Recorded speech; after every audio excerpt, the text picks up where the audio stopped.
embarrassing. Go on.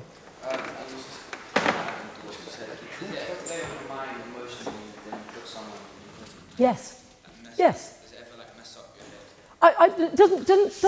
Doesn't mess up my head, but sometimes I do walk out of court and think that was a bad day in court.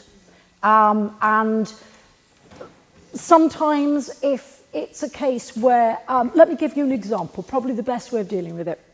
It was a young man who was 18 and he had gone and purchased what looked like a mobile phone. In fact, it wasn't a mobile phone at all. It was a taser. And as a result of which, because of the nature of what it was, it's the sort of weapon where it's a minimum 5-year sentence. And unfortunately, because of the CCTV footage, it was quite clear that there was a drugs issue going on. He'd used this taser on 2 or 3 people, and it was somebody's car that had a dash cam on it that actually recorded everything. And there were no exceptional circumstances as to why I could reduce the sentence. He was only 18, he'd never been in prison before, and I had to give him a minimum 5-year sentence because of the weapon that he had. It didn't sit easy with me, but that's the law, and that's what I had to do. So that's an example of, yeah, you come out of court and think, bad day in court. Yes? When you're undecided about a case, what do you do to the case? I usually go and talk to somebody who I know has got a bigger brain than me, and I'll run it by them and talk things through. And maybe I'll go and talk to 1 or 2 people and see what they think about it. And then at the end of the day, I have to make the decision myself, but I'll go and talk to other people if I think I'm undecided one way or another. So as you said before, some cases could be high profile and could take quite a lot out. What support do you get as a judge to support you in being able to have that capacity and be okay physically? It's one of the best things I've ever done is learn how to run. And so I find running is a really useful way of just basically getting the worst of the case away, thinking about things, clearing my head, getting some fresh air and getting a bit fit as well in the process. There is some support network there. It's limited. You know, realistically, judges that find their own way to deal with the cases that we're dealing with in exactly the same way as barristers deal with the cases that have their support network. It's through the camaraderie of the bar. But in the same way, they also have their own personal ways of dealing with it. Through colleagues and friends.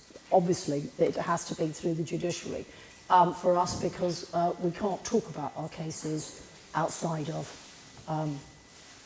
the courtroom. Aspect of working with a jury and directing them. What's the most difficult aspect of it? When you've given very clear directions about things and then they come back with the question that you think, what? I've had has the defendant pleaded guilty or not guilty to this charge? I kid you not, that took us all a bit by surprise because we wondered why the jury thought they were there if he pleaded guilty to the charge.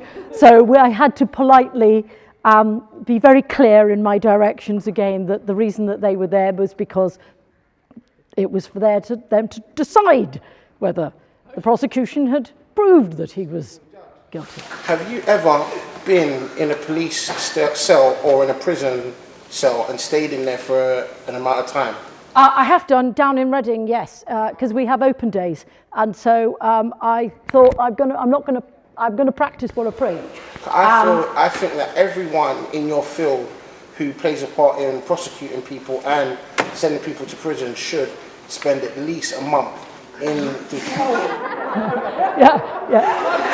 It's the truth. You spend at least a month in the prison environment and at least a week in isolation, So then at least you know when you're making these decisions about prosecuting people and sending people away, at least you can have a bit more of an understanding of...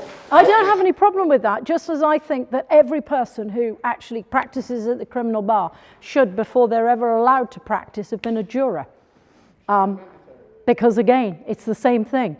But you don't know until you're actually sitting there in the jury box what's effective and what isn't either. That's just, yeah. I must admit, I wasn't in the cell for a month. In fact, I wasn't even there for an hour. I'm not going to pretend I was, because after that I thought, right, okay, I can touch the walls. But yes, it's an experience we should all have.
My lady.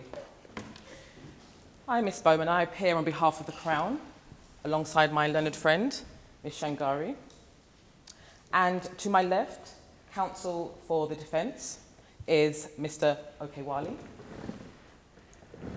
and his learned friend, Miss Bhojani.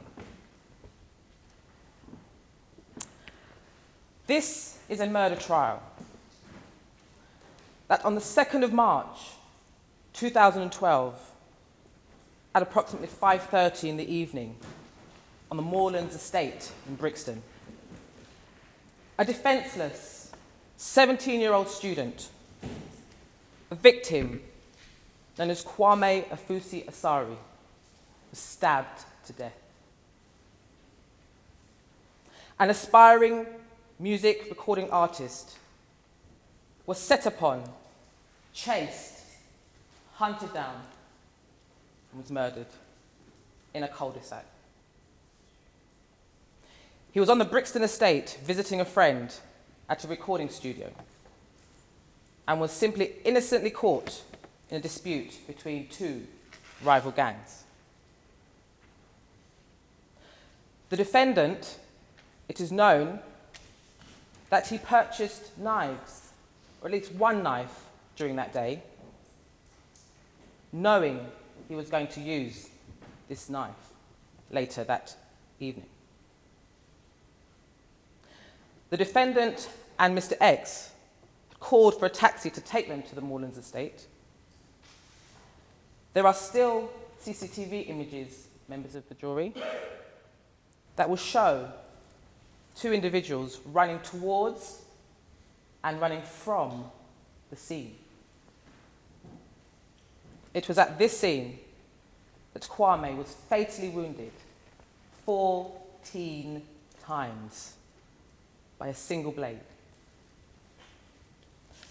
The defense will deny that the defendant was ever involved in the attack, and the key issue in dispute, he accepts presence at the scene, that he did not commit the act of stabbing Kwame, nor was he aware of what was going to take place. The Crown will call 3 witnesses. PC Lincolnshire, who is called to the scene, and he deals with the arrest of the defendant. He will talk about his contact with the defendant. upon arrest. The second witness we will call is an eyewitness, the taxi driver, Mr. White. He drives the defendant to the near scene of the crime, and he will also provide a description. Our final witness, a pathologist, will give her findings on the cause and extent of the injuries caused to Kwame. Each witness will satisfy this court, and more importantly, you, the members of the jury, that the defendant, Nelson Indiabita, is guilty of the crime of murder. The weight and the burden is on the Crown to prove this case, that he is guilty of murder and that he unlawfully killed Kwame and did so with intent. The Crown will prove beyond reasonable doubt that the defendant knowingly assisted in committing and participating in the crime. Was this a crime in retaliation for a senseless stabbing that had taken place earlier in the day? Kwame, a totally innocent bystander, singled out for retribution. Members of the jury, it's for you to decide. May it please my lady, we'd like to call our first witness. Call PC Lincolnshire.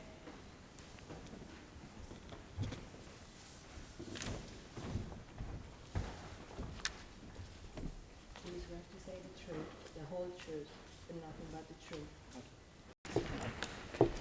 Good morning, officer. Could you please state your name and occupation? So my name is Roger Lincolnshire. And what's your occupation? I'm a police officer. Okay. And how long have you worked as a police officer? 6 years. 6 years. Long time. There's no dispute that you were called to the scene at the Moorlands estate on the 2nd of March. That's correct? Yep, that's correct. What did you find when you arrived at the scene? So I found Kwame on the floor, surrounded by paramedics. Is there a lot of commotion around? Yeah, there's quite a scene around to see what's going on. There's all the residents come out to see what's happening. And what was your understanding of what had happened at the scene? So I understand he was stabbed. Okay. Kwame was stabbed. Yeah, multiple times. Officer, may I ask you to refer to 2 still images? For the record, my lady, I'm referring to Exhibit A. Do you have that? Yes. Yes. Members of the jury, are you able to locate that in your bundles? Could you please tell the court what the images capture? So these are the 2 young suspects, I believe. And where exactly is this? Moorlands estate. And what does it show, officer? So the 2 young suspects are running away from the crime scene. In image 1, can you tell the court what you can see? What can you see?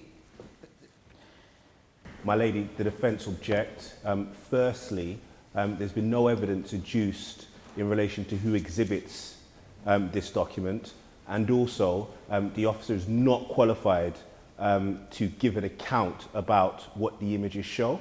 It's a matter for the jury as to what's captured on it, as opposed to what may have happened before, after, or during. My lady, thank you, my learned friend, for pointing that out to us. Continuity, madam. That's the purpose of us having the officer exhibit this CCTV. The person who actually obtained the CCTV footage. No, Or it was wasn't. that somebody else? That was from Met Control. Somebody else. From the, madam, if I may assist, it would be the person from the control room, and it is the officer who has actually downloaded the still images. You downloaded the still Yeah. images. Is that the extent of your involvement with the CCTV footage? Yes, that's true. Yes. Are you familiar with Moreland's estate? Not particularly, no. I see. Very well. Any further question in relation to that? My lady, I'm grateful. We will leave these images for the jury to make out the circumstances surrounding these images. Turning to incidents on that day, are you aware of any other incidents that took place on that day, officer? Yes, so there was a stabbing at approximately 1:15. Okay, and where did that take place? So this occurred at West Nord Bus Garage. So if I could just ask you to raise your voice, because this is a very large room, This occurred and there are many people in here who'd like to hear your voice. That's fine. Yes. This occurred at West Nord Bus Garage. Are you aware of the circumstances surrounding this incident? Yes, so we was required to attend to this incident. The previous week there have been a number of incidences involving knives. Who may have been the perpetrators of these incidents? So all the incidents together? Or? You mentioned incidents Yes. today. Yes. Okay. Officer, were you involved in attending any of the incidents in the week leading up to the matter that the jury No, is concerned with? no, we were not.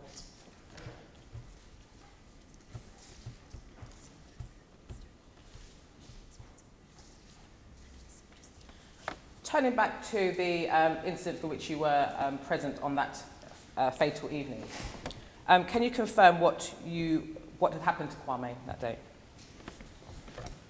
Yep, so we arrived at the scene. We see the paramedics with Kwame on the floor. We believe that he suffered multiple stab wounds, and we later found out that he died on the way to hospital. Thank you. Turning to the arrest of the defendant, or he was a suspect at that time. Yeah. Can you confirm the date when you apprehended the suspect? Yep, so that was on the 30th of March, 2012. And where did this arrest take place? Where? Yes, where did the arrest take place? So this took place at Eddie Abeta's hostel, where he was staying. And did he appear to be a person of sound mind? At the time, I believe so, yes. However, if we Okay, come that's to it, fine. Thank yeah. you. Once we made the arrest, he did say, which I marked in my book as a significant comment, "Come off me, rude boy, I didn't do it." He made a significant comment Yes. to you. This was after the arrest. And was he cautioned? Yes. His rights explained? Yep.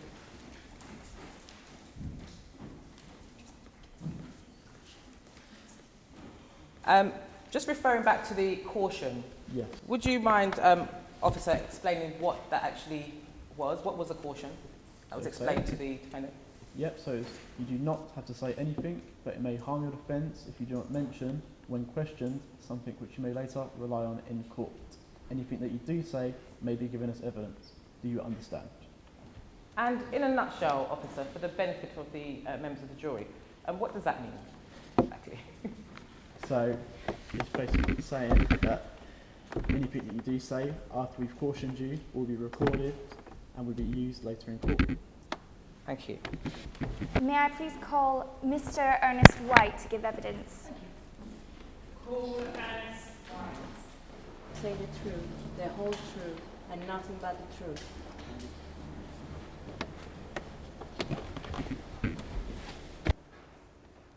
Mr. White, good morning. Hello. Can you please give your full name to the court? Ernest Augustus White. Yes, Mr. White. And what do you do for a living? I was a taxi driver. And were you a taxi driver on the 2nd of March, 2012? Yes, indeed. Now, I'm just going to ask you, were you working at approximately 5:10 in the afternoon? Yes, I was. And as a taxi driver, where did you drive to originally? At 5:10, where were you? I was in the Brixton area. In the Brixton area, all right. And did you have any customers? Yes. Okay. And who were your customers? Can you just describe them? I had 2 young men that I did pick up from Stockwell at the time. And where did these 2 young men ask to be driven from Stockwell? To the estate Moorlands. Moorlands? Yes. Moorlands Housing Estate? Yes. Do you recall what the first male was wearing?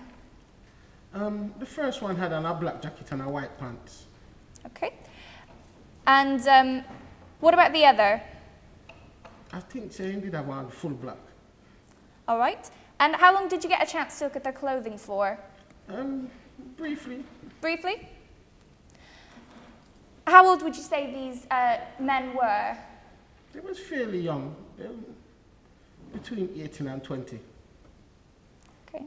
Can you describe what the first looked like in terms of facial features and any other distinguishing features?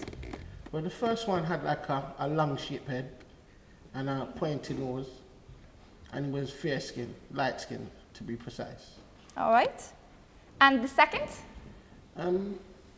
He was a little shorter than the next one, and he had a round head. Anything besides a little short and a round head you can tell us? He was darker, more towards my complexion. Mr. White, I have a few questions for you. I won't keep you too long. How long would you say that these boys were in the car for? How long were you with them for? Well, from Stockwell to Moorlands, about 10 minutes. And did they seem like, if I describe them as teenagers, because you described them between the age of 18 and 20, did they seem like normal teenagers to you? Just normal young man. They was very polite. They have their money and they didn't do anything rude. There was nothing unusual about them? No, nothing. Nothing. And you described them as being in a bit of short of breath. Did you see them walk towards the car when they came back? Well, I wasn't really paying attention when they come to the car, but they didn't look like they was running fast or anything. And whilst you were waiting for them, you didn't hear anything or see anything? Nothing. And you said that on the way back, one of them took a phone call. Mm-hmm. So their phone rang. You don't know who called or what was said? No, nothing. Did they put the phone to their ear, or did they use headphones? I think they put the phone to their ear. And are you sure it was a phone call and just not music playing and them listening to something in their ear? No, because I keep on checking my mirrors, and when I glance back, him having phone to his ear. He had the phone to his ear? Yeah. But you can't say whether he was listening to a voicemail? No, I can't decipher that. Most young people nowadays have phones in their hands, don't they? And it's fair to say... Yes. Do you know how long the phone call was for? Like I said, I wasn't really pre-in that notion, but very short period of time. Okay. I have no further questions. Thank you. The Crown now call our third witness. No further questions, thank you. Thank you. Call Dr. Vincent Cordell. Do you swear to say the truth, the whole truth, and nothing but the truth? I do.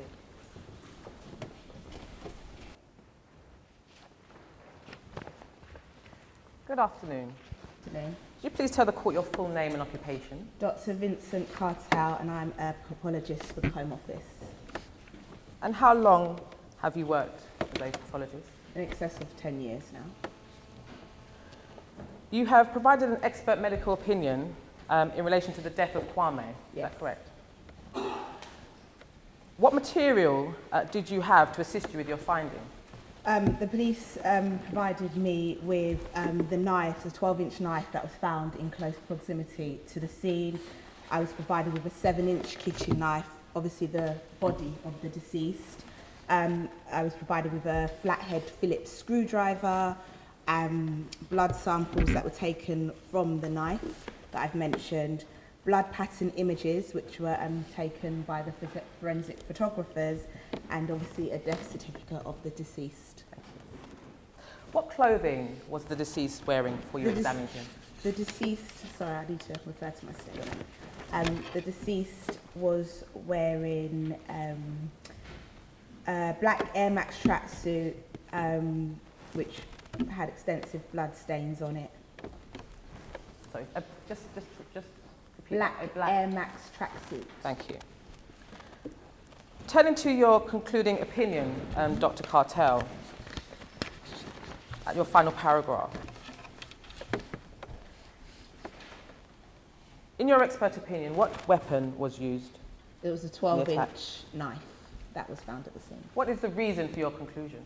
The blood stains that were on the knife, also the wounds that were on the deceased matched the length of the knife and the pattern of the knife.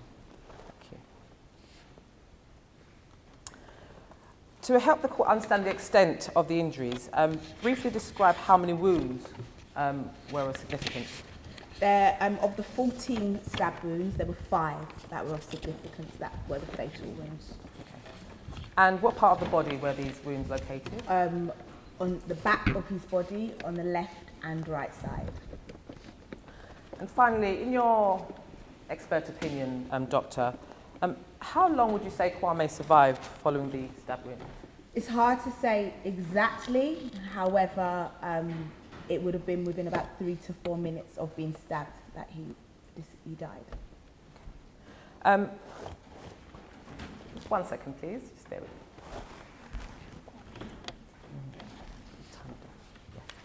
And just one other question.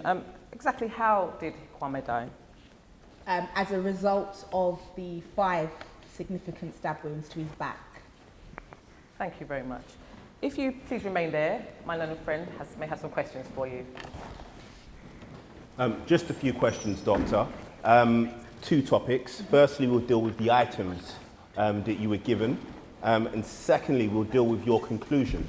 Now, turning to the items, you gave evidence that you were given a 12-inch kitchen knife, correct? A 7-inch kitchen knife, and a Phillips head screwdriver, correct? Now, it's right that your examination didn't have any forensic elements to it, did it? In terms of DNA? Fingerprints and no, DNA? No. So you cannot assist the jury, can you, as to who may have handled those items? That's correct. You can only help to the extent that there was an attack, but not in relation to identifying the attacker. That's correct. But I can say the item that caused the fatal stab wounds. We'll turn to that now because we've moved to the topic conclusion. Okay. It's correct that you gave evidence that, in your opinion, only 1 weapon was used. Only 1 weapon caused the fatal stab wound, the knife, the 12-inch knife. Now, you have a copy of your report, correct? Yeah. Now, you don't give any evidence about any blood being found on any of the other items, do you? That's correct. In fact, you don't even actually mention whether any of the items were used, do you? That's, in terms of the fatal stab wounds, that's correct. Well, you don't give any comment as to whether or not those items came into contact with the deceased, do you? That's correct. So you cannot say whether or not those items were used on the deceased, can you? The flathead screwdriver and the 7-inch knife, that's correct. Yes. So you can only say that 1 weapon was used, correct? That's correct.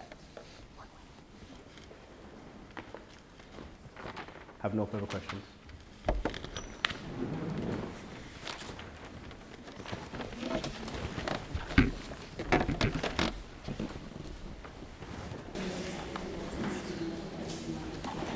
All rise.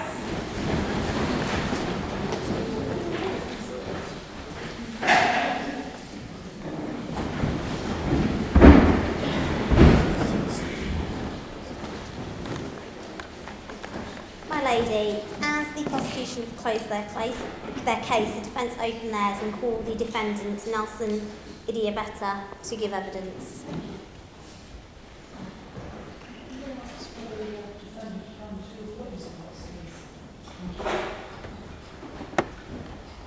Do you swear to say the truth, the whole truth, and nothing but the truth?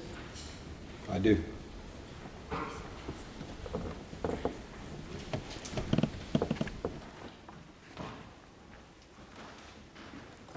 really better. I'm going to be taking you through your evidence today. If you can try and speak loudly and clearly, because this courtroom is quite large, and try and direct your answers towards the jury rather than myself. And we will start. On the 2nd of March, do you remember where you were in the morning? Yeah. Simple. Basically, I went to court. Okay. And basically, when I got there, didn't find a file. They told me to come back another time the next week. So you thought you were due in court that day? Yeah, I did. So they said, you know what, we'll rearrange it. And then I went to my local hospital with my friend. What's your local hospital? King's College. And why did you go to King's College Hospital? Because my friend got hurt in a robbery. So I went to check on him, you know. He's my friend, to see if he's all right. So when did this robbery occur, do you know? No, I don't know. All I know, he was in hospital. I went to check on his welfare. Had he been in hospital? Was he admitted that day or a previous day? Madam, I don't know. All I know, he was in the hospital. And what happened when you got to the hospital? I saw him. You saw your friend? Yeah, I went to check on him. He was alive and he was steady. I stayed there for about 2 hours, you know. As I was about to leave, I saw another friend, to be honest, who I hadn't seen in many years. And what's this friend's name? Well, to be honest, like, I don't know him too well. I've known him for a long time, so I prefer not to say his name. I just go by the name of X because that's how we go by each other. Okay. So let's call him X.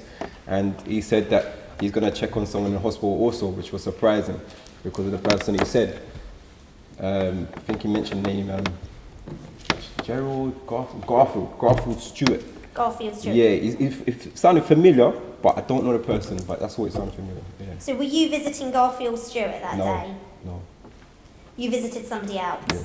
And whilst you were at the hospital, did you visit Garfield Stewart? No. When was the first time you became aware that Garfield was in hospital? When I saw this friend, I ain't seen him many times, for a long time. So if you refer your friend as X, as you don't want to name him, it will just be a bit easier. Yeah, okay. X. And then what happened? Well, Where like did I you said, on the way out, because he said he just seen who I just told you, we said he's going somewhere. And funny enough, I hadn't seen this person for a long time. He asked for his jacket back. All right, cool. He said, So this person you're talking about, is this still X? Yeah, sorry, X. Yes. Apologies. X asked for his jacket back, who I had it. So we was going back to my hostel, went back to our hostel, got in there, and because he actually told me, when we got there, that's when he revealed as to what happened, as to why his friend was in the hospital. And unfortunately, it was gang related. He told me that his friend got hurt by a gang, gas gang or something. Okay. Yeah, and basically he wanted retaliation. What did you say to him about that? Me? Yeah. When he said he wanted retaliation, what did you say? Nothing. I'm not involved. I didn't say do. I didn't say don't do. I'm just shocked. Are you in a gang? No. And what happened once he said that? What happened? He's saying he wants to get retaliation, and then all of a sudden subject changed. He started talking about girls, and he was looking to go to some estate, like Moreland's estate. And he's saying, and because he's talking about girls, he said, "I'm going to check some girls. You want to come with me?" I said, "Cool, why not? I'm going to check girls. I'm going to check girls." So you thought you were going to Moreland's estate to see some girls? 100%. And then what happened? Did you leave to go to Moreland's estate? So we was leaving. Got my black bomber jacket. When we had to leave the hostel, we have to go past the kitchen. So as we got past there, he did say something. X said something which I found strange. What did he say? Well, he said, "Can I get a knife from the kitchen?" I'm like, "No, of course not." So anyway, we carried on going. We left. So you said no. Did he actually get the knife? No. Okay. 100%. Did you have a knife on you? Not at all. And then what happened? Then we left, and then basically around the area he asked a stranger to go in the shop. When you say around that area, what do you mean? Around the area where he was, around the hostel. Around the hostel, Yeah, and that's sorry. in Brixton? Yeah. Yeah. So and then he asked a stranger to go in and get knives for him, because he tried to make up a story basically that his mum you know, he didn't have ID. You know, his mum ran him to go to the shop to collect something. What did you think of that at the time? I didn't think nothing of it. To me, the way I see it, I'm not involved in nothing, and I didn't question him because I'm not the police. He's going to do what he's going to do. We're going to somewhere to see some girls. So my mind wasn't on nothing like that, because all I know, I've just come from my friend who was in hospital. Okay. And next thing you know, I'm going to see some girls, so, you know, be easy. Okay. And then what happened? Then, so he's got these knives. Did a stranger manage to buy them for him? Yeah. And then what did you do? We went to, he ordered a cab. It came quick. We got the cab, and then we went to the location where we said where we was going to see the girls. We got to the estate. As we got there, we got out. Then all of a sudden... When you got out, did the taxi driver wait or did it leave? Yeah, he waited, because it seemed that basically the taxi driver hadn't got paid yet. Okay. So it was, obviously it's a custom that if you're not going to get paid, he's going to wait there until he's going to get his money. So X asked him to wait there anyway. Okay. Yeah, so we got out. So I'm thinking, where's the girls? And then he sees some boys just chatting, as you do. But these boys were chatting to some other boys on some bikes. Did you recognise the boys? No. Okay. And what's happened then? They just ran, and we both ran after them. Why did you run after the boys? I found it hilarious, because that's around my area that we just do that. Like, why, if you're running, I'm going to run you down as well. Like, it's not a thing. So what was your plan when you were running after these boys? When you... I'm running after them, asking, I was shouting, "Why are you running for?" Okay. And then what happened? They kept running. Then I ran after them. Then, like, I was running fast, I'm a fast runner. So, like, X, he was behind me. So he said, yeah, run after them. And I'm saying, why are you running for? So, it's like when you see police, you run. But you don't ask the police why you run after them, you just run. It's not to say whether you're guilty or not guilty. So anyway, you run after them. Then they turned right, went down there, it was like a dead end. He was trying to get over the wall, like he did look actually scared. One of the guys. Okay. One guy went left and this guy went right. I just went right and then he looked scared. And I got there and just me there. It was just you there, and then... For the first moments, yeah. And then what happened? Oh, like X came around the corner afterwards, then... Yeah, he got there and What happened when X got there? What did X do?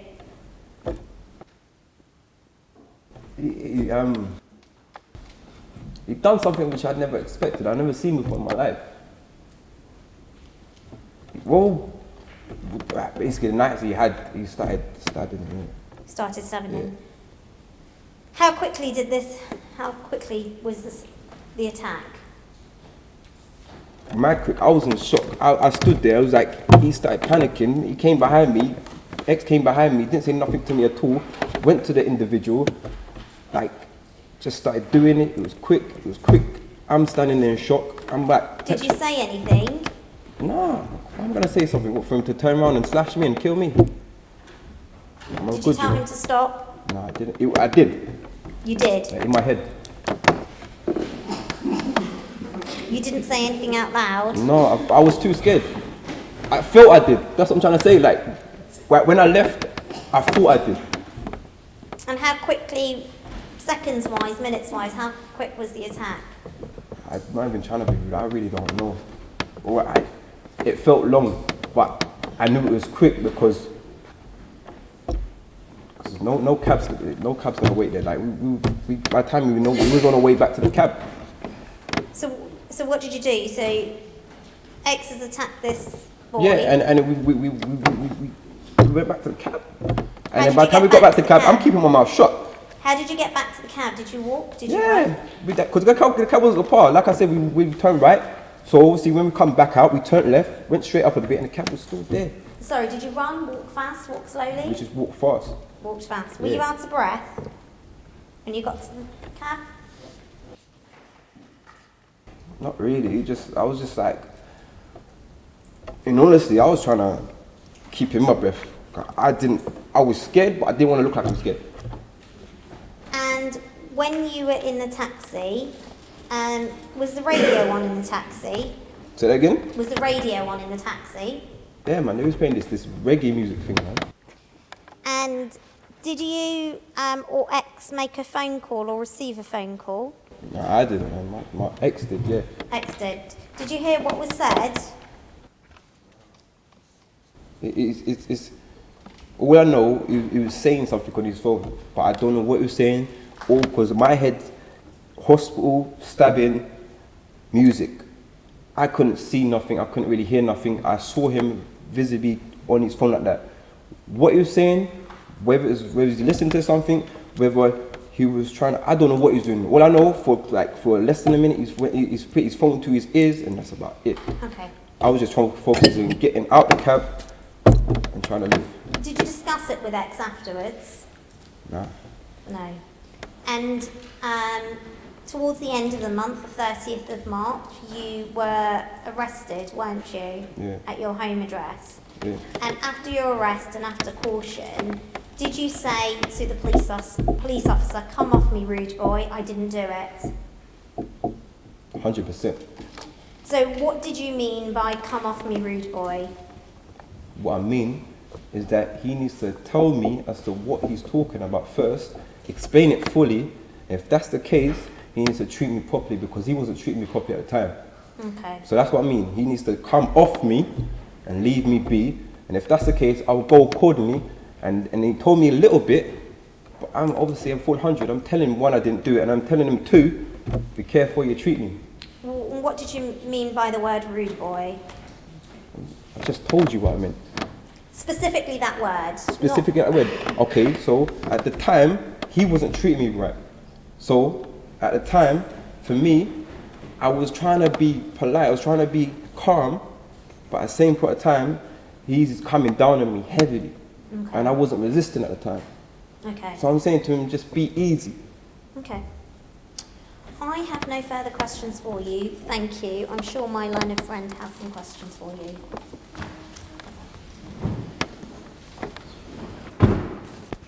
Yes, Mr. Eyewitness. I just want to start off by asking you, did you have your mobile phone on you on the 2nd of March last year? Yes. Now, you said you went to your local hospital to visit one of your friends. What's the name of your friend in hospital, Mr. Eyewitness? And remember, we can check records. That's no problem, but I don't know him like that. All I know him, I got told, we just go by a nickname. What's his nickname? Spenger. Sorry? Spenger. Spenger. You don't know his full name? No. You're not able to help the jury with when he went into hospital? No. Or any details about that? Not at all. Unfortunately not. And it's a coincidence that someone else you knew was also in the hospital that day. Garfield Stewart. Who? You said in your evidence, again, you're trying to distance yourself from Mr. Stewart, aren't you? No. What I said is that there was a person in there, another person that I knew called X, who I didn't mention, that... We'll get on to X in a moment, Mr. Eyewitness. The person you mentioned in your evidence in chief was a Garfield Stewart, and it's more than a coincidence, we would say, that that person was stabbed 28 times and blinded in one eye as part of a gang attack.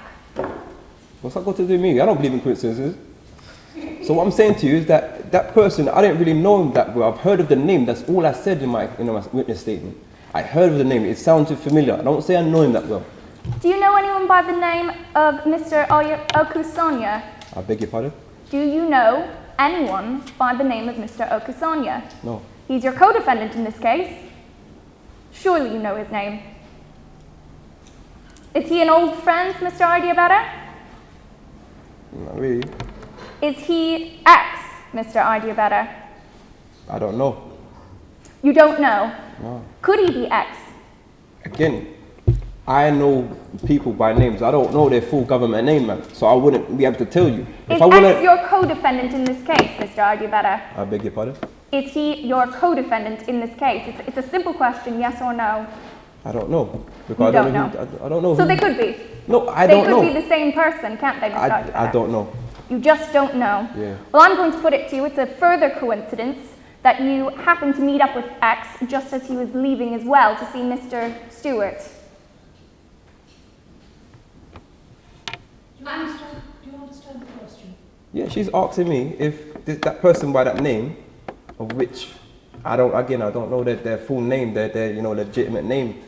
So that's why I'm saying I'll go by X, because I'm not willing to say our name, how we call ourselves, because it makes it seem like he's done something. But like I say, at the same point in time, I don't know his name like that. So will you call him X? I'm going to call Mr. Okasonia for the questioning. All right. So Mr. Okasonia, he told you at that point that Mr. Stewart had been stabbed by one of the gas gang. Is that correct? Correct. Yes. And on your own admission, in your statement to the police, you said that Mr. Okasonia asked for a knife from your communal kitchen first, when you went back to your hostel. That's correct, isn't it? Listen, you're telling me names that I don't know. I'm not saying that that person's that name. The person with you who went back to your hostel, he asked for a knife in your communal kitchen. Yeah, just don't tell me names, because I don't know that person. I'm not saying that person that's name, you know. It's a simple question. You said no, you laughed it off. You said in your statement you thought it was banter when he asked for a knife. 100%. How is this banter, Mr. Eyewitness? What kind of banter is this? Because I found it funny that he should ask her such a strange question. He's never asked me, so I was stunned. You see. You say you're stunned? Yeah, because for example, what happens, sorry to interrupt you. So what happens is, it's like, if something happens that doesn't normally happen, you laugh, you cry, you get mad, I just wait there. I'm not sure, so I'm like, it's nothing. It's quite odd that you...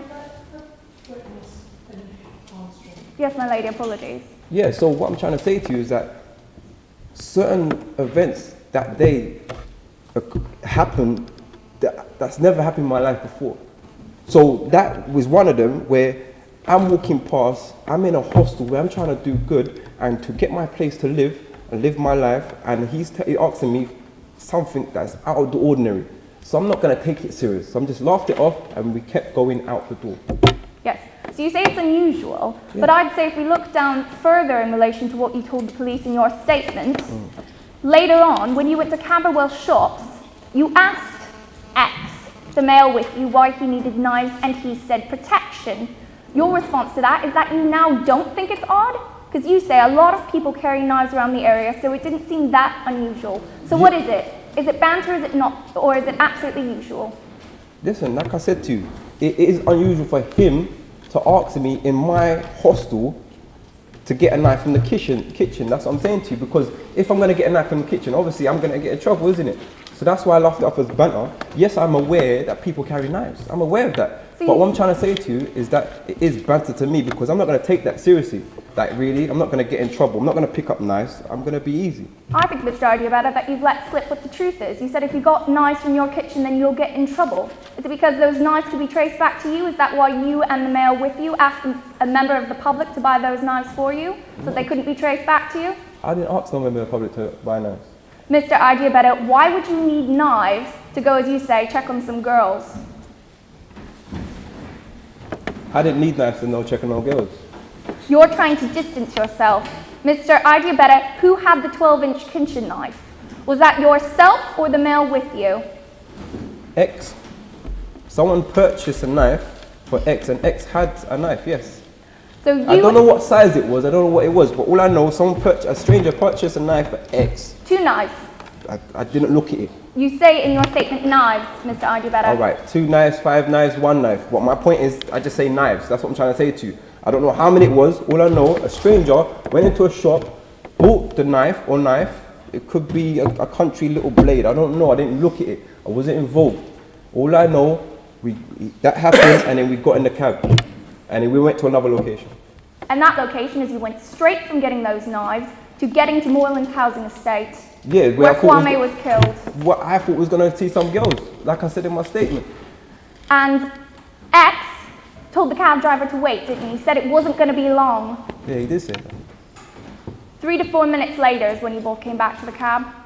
So you've been timing it. I don't know how long it was. All I know, we went on a cab, and an incident happened which I was shocked, petrified, scared of my life, and I kept quiet like a good man because I didn't want to die, and got back in the cab. Just going to just ask you about the events once you got to the Morelands estate. You said 2 boys not on bikes started running away from you and X. That's correct, isn't it? Yes. And you said you started chasing after them because that's just what you do in your area. Yeah. Is that really what you're having this jury believe? That people just, how old are you? 18 years old now? 17 at the time? That you just chase random people? Is that what you're telling this jury and it's normal? Yeah, do you know why? No disrespect, you was young once, wasn't you? I'm not trying to question you, but my thing is that we're young once. If someone runs, we run. Why are you running for? We're just, it's not a thing. Like, you're running after, I might just run. There's not to say that something's going to happen, where it might be someone we know. Mr. Ardibaria, I'm going to put to you that this is nonsense. The real reason those males ran is because they knew who you or Mr. Okunsawa were, either part of the TN1 gang or connected to that gang, and that's why they ran. Why else would they run, Mr. Ardibaria? Can you help the jury? You're hilarious. What I've said to you is that I said I've never seen them before and they just started running for no reason, so I just ran. I said, like I said in my statement, I said, why are you running for? That's exactly what I said in my statement. That's exactly what happened. I said, why are you running for? And I ran. And I got there first. I admit it. I got there first. I turned right, and it's dead then. The man was trying to clone over like Spider-Man. I couldn't do nothing. I went there, and I was confused. I stopped. He looked behind me. He didn't say nothing. You mentioned what you said in your statement. I'm just going to ask you about something you said in court today. Yeah. You said today that you said for Mr. X to stop in your head. Now, if we look at your statement that you made to the police, what you said is you said, stop what you're doing, it's not what we came here for. Now you're saying you didn't say it at all. You are lying and trying to distance yourself to make things look better for yourself, aren't you, Mr. Ardibaria? I'm not. Do you know what it is? I was scared at the time, okay? I'm not trying to distance myself for anything from a report, from a witness statement, even from what I said. Even if I did say it, yes I did, okay, then I might have said it, but at the same point of time, even when I'm going through it now, please just, I'm a human being, I'm a young man, I was going through scared situations, and it's reenacted right now. So that's why even when I thought I said it, even if I did say it, the point of the matter is, I said it, I might have said it out loud, I might have said it quietly, I might have said it in my head, maybe all of them, but the point is, I was very scared, and I knew nothing that I did say, in my head or not, outside, it didn't change nothing. I knew it wasn't going to change nothing. We heard from your cab driver, didn't we, Mr. Ardibaria? In evidence. And you heard, as well as the jury heard, that when you came back to that taxi just a few moments later, there was nothing out of the ordinary, no signs of anxiety, you weren't visibly shaken, you didn't appear to be a man who was scared or in fear for your life at all. In fact, you were behaving exactly like someone who was part of a plan to kill out of revenge in cold blood. Okay, can I say something to you? Yeah, go ahead. All right, so if you heard a moment ago, I said to, another person, I said I was quiet. Yes, I was calm, but I was trying to keep my breath because I was scared. If I showed that I was scared, maybe he would hurt me and kill me also. If that's the case, Mr. Ardibaria, why would you get in a cab with him? Because we were going to see girls. Did that not kill your mood to see girls, Mr. Ardibaria, watching someone die in front of you? 100%. But at the same point of time, after that incident, when I realised we're not seeing girls, after that incident where that just happened, I'm trying to stay calm. So like I said to another person, I kept trying to stay calm by holding my breath and acting not scared. Now, I know you said in your examination in chief that there was a call made by X. We've seen your phone records and we know that your mobile phone made a call to this person you say you don't really know, Garfield Stewart, as soon as you got back into that taxi.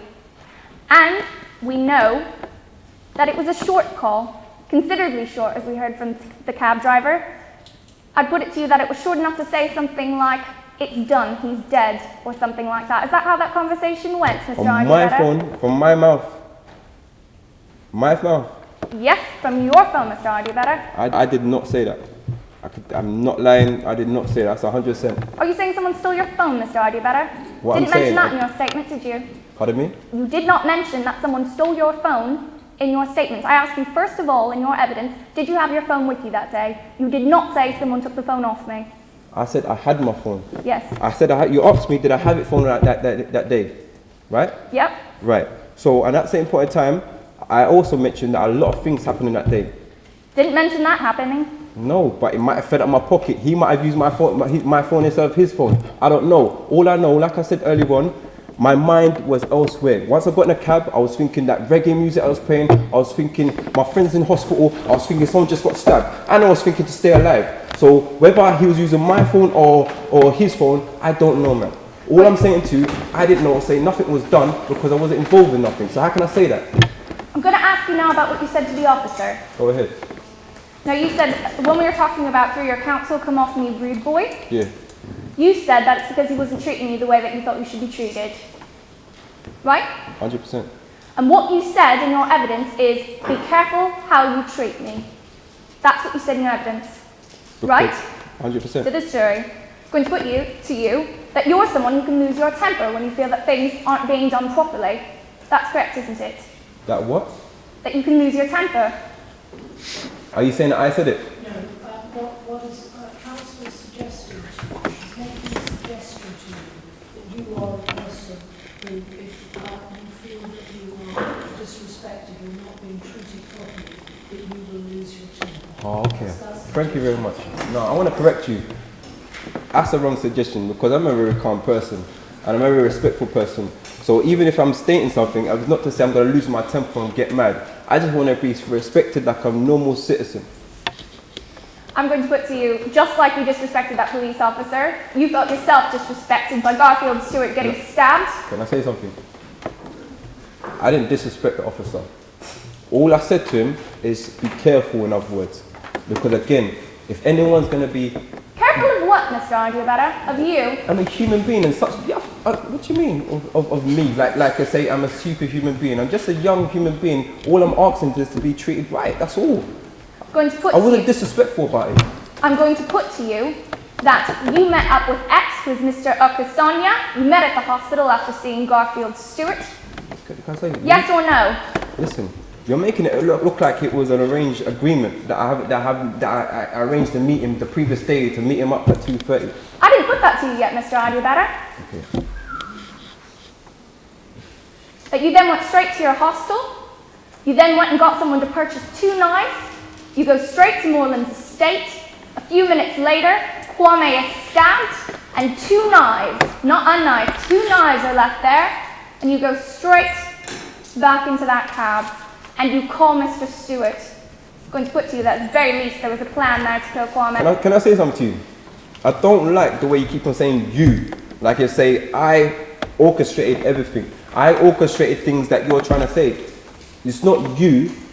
A stranger purchased a knife for X, not you as in me. Maybe you didn't deliver the killer blow, Mr. Arguabetta, but you certainly were with him when he got knives and you went with him to Moreland Estate, didn't you? To see girls like a state. And you knew that something like this could happen with those knives. Have you been to where I grew up? Yeah? I don't know where you've grown up. Precisely. So what I'm trying to say to you, I did state that people carry knives. I did state that, you know, it's a laughable comment to even take out a knife from my kitchen because why wouldn't someone do that when he knows my situation? I did say I'm going there to check girls with the person. So of course he had knives. Of course I'm not thinking nothing of it because I know that people do carry it. I'm not involved with it. I haven't seen the person for a long time. You know, because your thing about your area, people carry knives because things can sometimes get out of hand and violent. That's right, isn't it? That's why people carry knives. People carry knives because they're scared. Of things that could get out of hand and violent. So you foresaw that things could have gotten out of hand and violent. Can I say something? Violence happens everywhere. People carry knives because they're scared of what's happened to someone else. So my thing is this. The point of the matter is, we went to an estate to meet girls in my head. That's what's supposed to happen. I have no further questions for you, Mr. Arguabetta.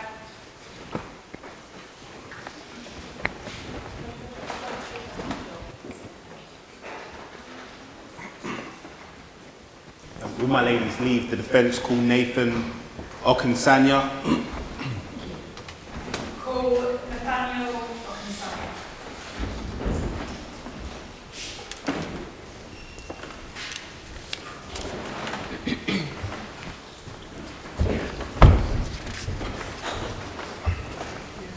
Do you swear to say the truth, the whole truth, and nothing but the truth? Yes.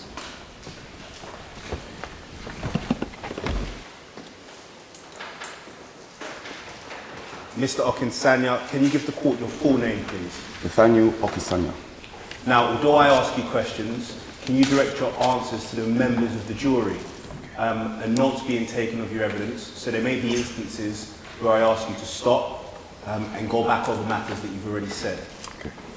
I'm going to ask you questions covering the following topics. Firstly, background in relation to yourself. Secondly, in relation to people involved in this case. And finally, I'll ask you about Friday the 2nd of March 2012. Okay. Now, dealing with your background, how old are you? 18. Are you currently employed? No. Are you in education? I just finished college, so no. What were you studying at college? Sports. And what college was this? Clapham. And is that an area that you live in? Yeah. How long have you lived there? You drove my life about 9 years. I used to live in Tooting, but moved down to Stockport. Do you have any children? No. Let's turn to people in this case. Do you know Garfield Stewart? Yes. How do you know him? Through the area. And how would you describe your relationship with him? Family, friends, state, we hang out, we ride bikes together. Friends through friends, like that. And how long have you known him? Known Garfield for about 3 years. Would you describe him as a close friend? I wouldn't say he's close, but I would say that we're close enough to call each other friends. Okay. Nelson Idiabeta. Do you know him? No. No. Never heard the name before? No. Are you sure about that? Yes. Let's turn to the events on Friday the 2nd of March 2012. Where were you in the morning? I was at home. Woke up quite late, about 11:30. Literally got up, had a shower, got ready and got on my bike and went straight to the gym. And is that your usual routine? It's not my usual routine, but that was my routine for that day. Okay. And did there come a point in time where you left the gym? Yeah. Are you able to assist as to what time of day that was? Yes, I left the gym about 2 o'clock in the afternoon. And where did you go after leaving the gym? I went to go get some lunch, so I found the most nearest burger shop and had some lunch there.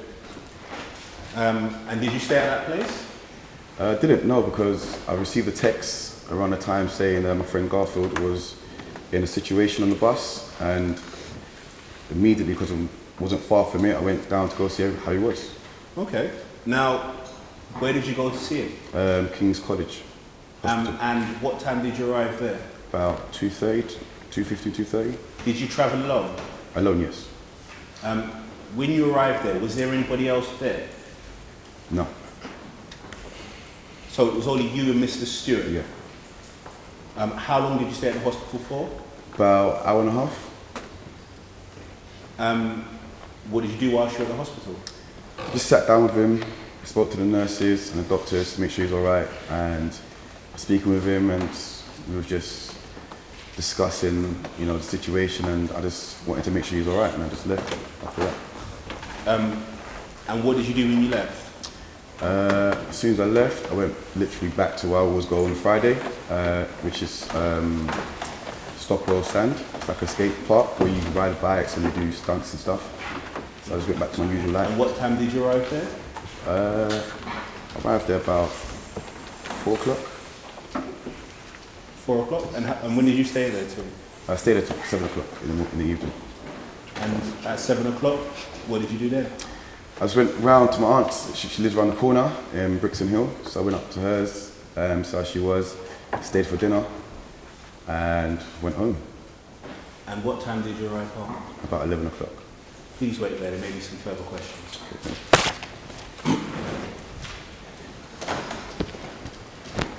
Mr. Okinsanya, good afternoon. Good afternoon. On the 2nd of March, you went to see your friend Garfield Stewart. Correct. Was he a close friend or not a close friend? My mum knows his mum, and I'm sorry? my mother knows his mother, And I found that out later on when we started to meet up in college. But obviously close enough for you to visit him in hospital and spend an hour. Of course. Was he conscious? Yeah. He was? Yeah. Did he tell you what happened to him? He gave me brief, but didn't go into detail as much. I just wanted to make sure he was all right. Not much detail. What detail did he give you? He just told me that something happened on the bus, and he just told me that he's just happy he's alive. Could you elaborate with the court, please? He didn't go into detail in terms of exactly how it happened, because obviously he was in shock. But he did tell me that he was stabbed, and he did tell me that you know, that he's just trying to, in his moment, he's just trying to stay alive. I didn't really care about what happened. I just wanted to make sure he was all right as a friend. He had told you who had stabbed him? No. Would you have seen the stab wounds, the 28 stab wounds that he had? No. Did you not see any injuries of your friend? Is that what you're telling the court? No. You accept that he was blinded in one eye?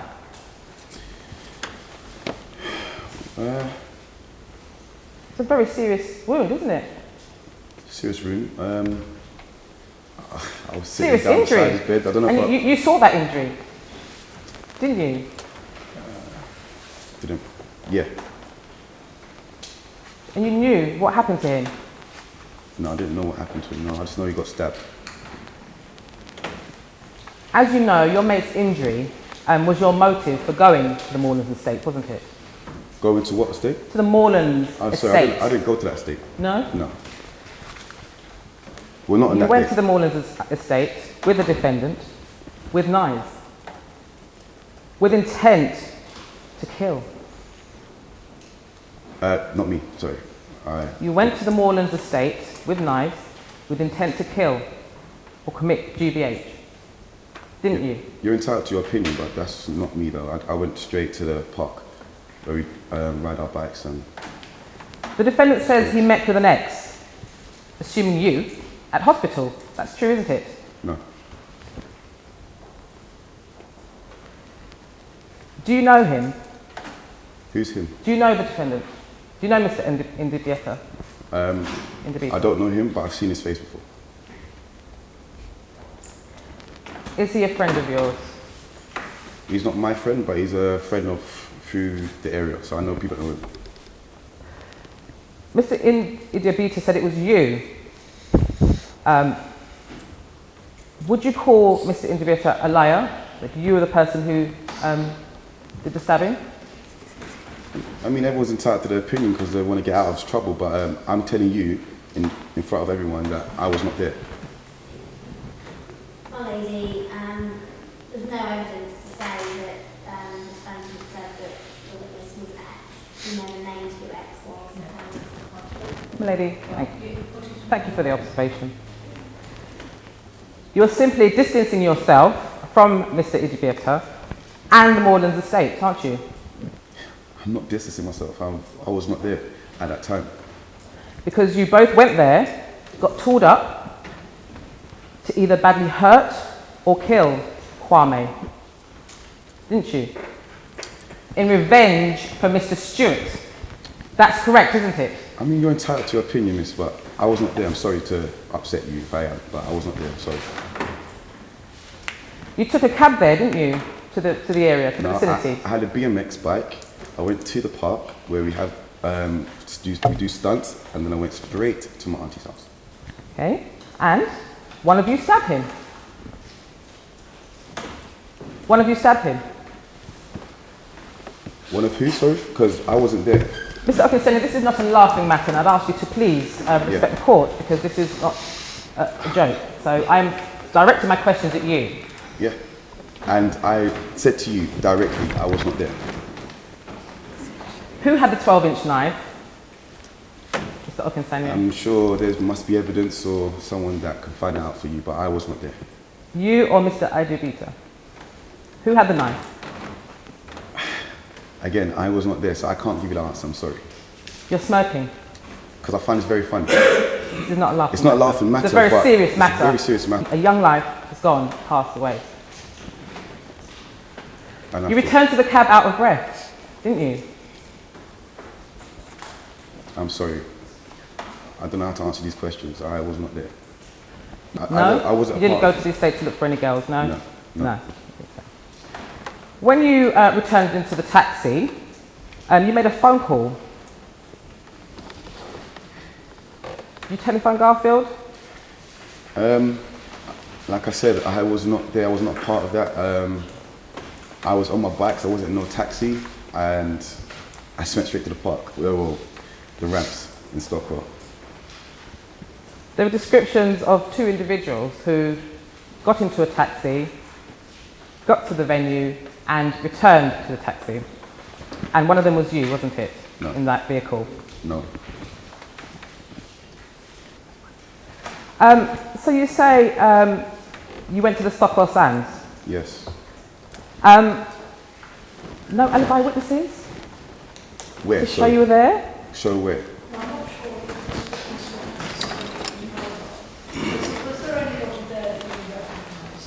At the sand. There's a few friends, but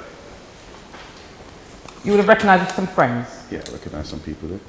But none of them can provide an alibi witness? I wasn't asked to. Ah. No one to corroborate that you were at the Stockwell Sand? Didn't know I had to, sorry. So you say you were wearing a black hoodie? Yes. A black wool beanie? Yeah. Because it was cold and foggy, that's what you say in your statement that you've given to the police? Yes. Your defence statement. Grey sweatpants and black red trainers, is that correct? Yes. It's a coincidence, isn't it, Mr. Okunsanya? Looking at the two still images on the CCTV still images, Exhibit A, maybe, it's a coincidence what they're wearing, what one particular individual is wearing. I mean, the area we live in, a lot of people wear that same sort of clothing. It's a sort of fashion. It's just ironic that someone wore similar clothes that I had. One of those individuals in that still you, Mr. Okunsanya? Like I said before, no.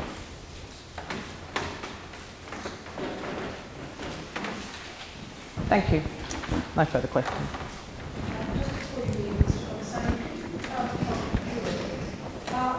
Did you get the message from Garfield Stewart had been taken to King's Cross?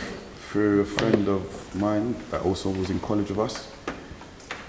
It was a lady.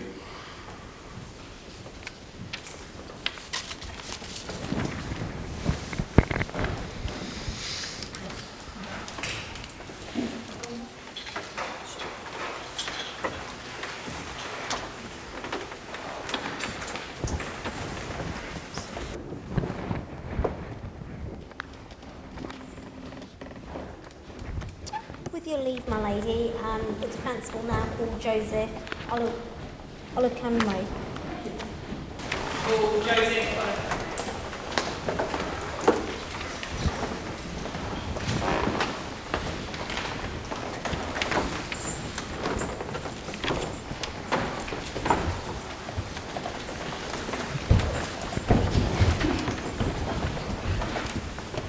Do you swear to say the truth, the whole truth, and nothing but the truth?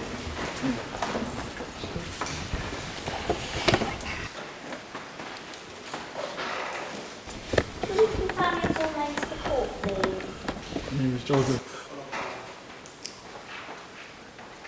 Can I ask you to speak a little louder because this courtroom is quite large, and if you can try and direct your answers towards the jury and try and speak slowly because everyone will be taking notes, okay? Do you remember where you were on the 2nd of March around 5:20 in the evening? Yeah, I went, after school I went over to my friend's house. How old are you? Just turned 17. So how old were you on the 2nd of March? 16. 16. So you went to your friend's house. What's your friend's name? Daniel. Daniel, do you know his surname? I don't really know his name. You don't know his surname. How do you know what time it was? Because my mum called me for some food. Okay. So I knew that was the correct time. When you say she was calling you for some food, she'd made you some food and wanted you to go Yeah, home? yeah. Okay. remember the road name that your friend Daniel lives on? Yeah, somebody know. And what road do you live on? I live on just a couple of meters away, so I just live on. They call it like Moreland downtown, but it's actually called Ridgeway Road. Okay. What's the quickest route home for you? I've got to go through the estate. And when you say the estate, is that Moreland's Yeah, estate? yeah. What were you doing when you were walking through the estate? Same more, just got my headphones in, listening to music. And was that music through your mobile phone? yeah. And what kind of headphones did you have? They're called Beats by Dre. Beats by Dre.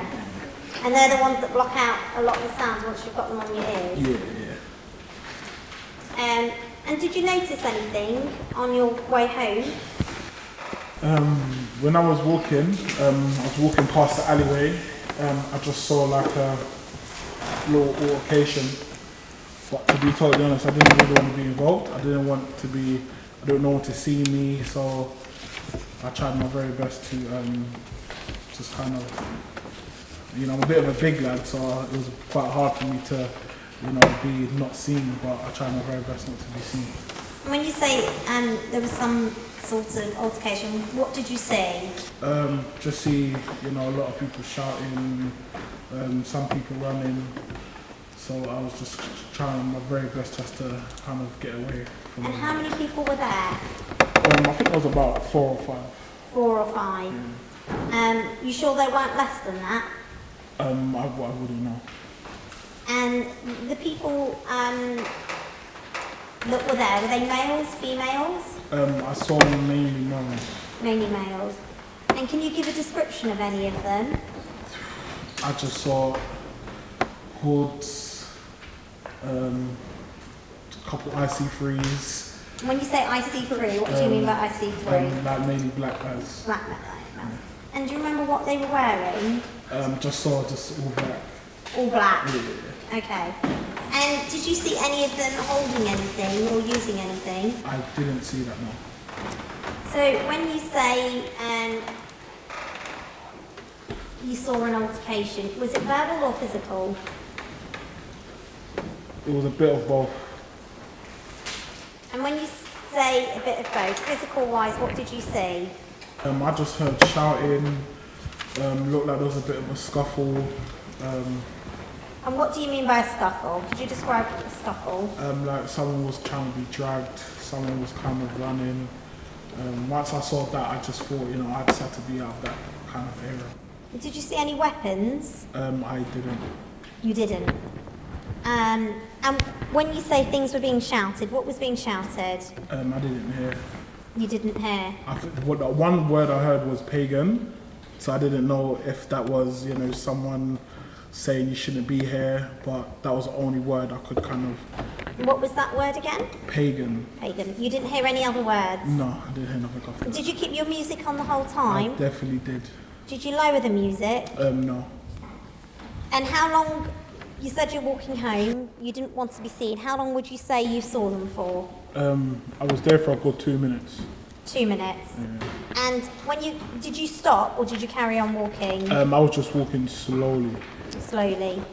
And after you walked past, did you see any of them run past you or hear anything? No. Okay. Do you know anybody by the name of Nelson Eyewitness? No. Do you know anybody by the name of Nathaniel Okesanya? No. I think it's hard when it's like government names. It's more street names, people would kind Street of... names. Did you recognise any of the boys in the group? No. Had you seen them before? No. Had you seen them from the area? No. Okay, thank you. I have no further questions. Good afternoon, Mr. Okun-Kumi. Olu-Kumi. Olakuma. Just a few questions for you. You've lived in the Brixton or Somerleyton Road area for most of your life? That is fair to say, yes? Yeah. You know the area quite well? Yeah. Know of any activities, unusual activities that happen in the area? There's always kind of different altercations on that estate. So it's like people from different areas. So you said you were walking through the estate and you had your earphones on listening to music. Yeah. What audio volume would you say you had your music on? Usually I've got it on very loud, but then if people are sometimes trying to talk to me, I kind of usually lower it down. It's usually loud, but then I usually have it a bit off my ears. And you said that you had seen what looked like some kind of confrontation, correct? Yeah. And you became apprehensive and scared about that, wouldn't you? Definitely, yeah. Is that because of how you observed the confrontation? Yeah. Okay. The verbal and physical altercation which you've just described to the court? Yeah. You said you were a bit of a distance away. Did you or did you not stop to look? I didn't, because it was basically the same way where I was walking to. I had to see it. If I stopped, I walked. So you slowed down, is what you're trying to tell the court? Yeah, I slowed down only just because I didn't want to walk up my normal speed, because then they would have definitely saw me. So my main thing was not to be seen. And you saw two individuals confronting one person? No, I saw, I don't know who was confronting who, but there was about 4 to 5 people there. Okay. And they were wearing dark clothing, that's the description that you provided? Yeah. But you can't be sure? No. Okay. There were two individuals? Yeah. Did you see any of them move closer? Yeah, I think there was one trying to run away, and then that's when they all started to kind of... Oh, you did see somebody run away? No.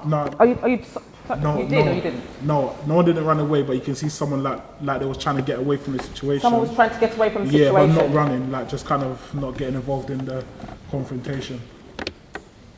Okay. You said and given evidence that you walked slowly. Approximately how long would you say you walked past this road observing this incident? What was the approximate time, if you could calculate that in seconds? It will usually take me 2 minutes from one side to the other. 2 minutes? But because I knew the normal 2 minutes would take me to get over there, I'd tend just to kind of just slow down, so no one can't see me. The period of time that you saw the confrontation, when you turned the corner, are you able to describe that period of time when you walked past the confrontation? No, I didn't walk past it. I was literally still on the other side of the alley. Yes, so how long were you stood there for? Oh, I was there for a good 2 minutes. A good 2 minutes? Yeah. Wow. Okay. The timings on the still footage would suggest that you would have seen practically everything.